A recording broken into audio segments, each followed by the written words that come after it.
sanget rugi kanggone wong sing wis ora duweni bapa ning ora tau gelem sembayang ngirimi sedekah patekah menyang wong tuane rama ibune niku nek cara-carane nggih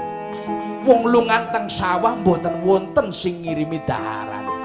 ngentak-ngentak ora ngombe lho nek panjenengan gelem tak kabarke Gus niki jarene kiai kula niki kula ngaos niki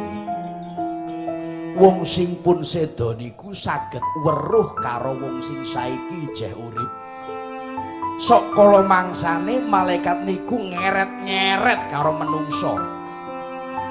yen weruh anak putune lagi sembayang lagi ngaji lagi sokado sedekah nggih sedekah nglakoke amar makruf nahi mungkar teko pengajian nganake pengajian ki diseret wong sing wis sedo karo malaikat kae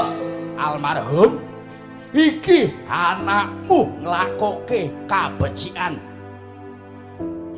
wah malaikat niku nek nyunggi banget disubya-subya Gus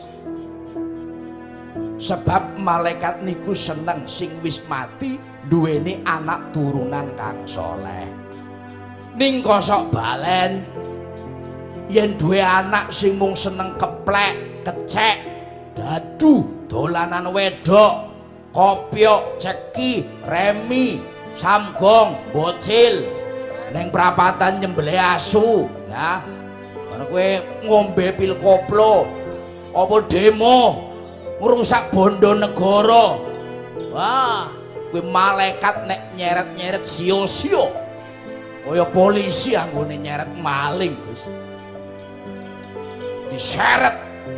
nganti babak belur delok niki matane iki lho anak putumu kae lho dolanan maksiat